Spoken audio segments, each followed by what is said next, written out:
नमस्कार प्रिय मित्रों, आइए सुनते हैं सिख धर्म के प्रवर्तक गुरु नानक के जीवन से संबंधित एक प्रेरक तथा रोचक कहानी।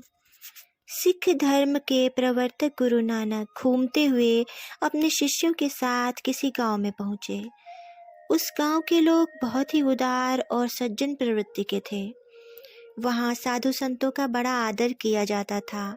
सो गुरु नानक का भी उन्होंने भक्ति भाव से खूब स्वागत सत्कार किया। जब गुरु नानक गांव से विदा लेने लगे तो उन्होंने गांव वालों को आशीर्वाद दिया, तुम्हारा गांव उजड़ जाए और तुम सभी लोग अलग अलग गांव में जाकर बसो।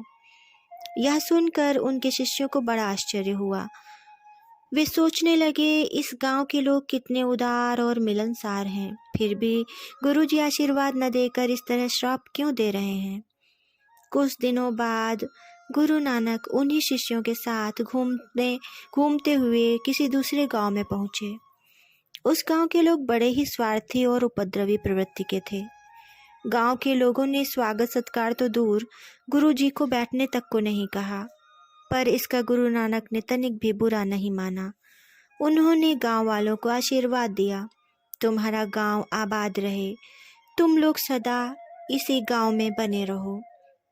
अब तो शिष्यों को गुरुजी पर बहुत क्रोध आया और गांव से बाहर निकलते ही उन्होंने पूछ ही लिया, गुरुजी यह भला आपका कैसा न्याय है? जिस गांव के लोग मिलनसार और सभ्य हैं, जहां आपका स्वागत सत्कार हुआ, उस गांव के लोगों को तो आपने उजड़ जाने के लिए कहा और अलग अलग गांव में बसने का श्राप दिया। लेकिन जिस गांव के लोग बहुत ही उपद्रवी और असभ्य हैं, उस गांव के लोगों को आपने आबाद रहने और एक ही जगह बसने का आशीर्वाद दिया। भला ऐसा क्यों किया आपने? गुरु नानक ने हंसकर उत्तर दिया, बच्चों, मैंने जो कुछ कहा उसमें एक रहस्य है। अच्छे लोग जहाँ बसेंगे वहाँ लोगों को अच्छी बात ही सिखाएंगे, इससे अच्छाई फैलेगी। यदि बुरे लोग गांव छोड़कर दूसरे गांव में जाएंगे तो और लोगों को भी अपनी तरह बुरा बनाएंगे, जिससे बुराई फैलेगी।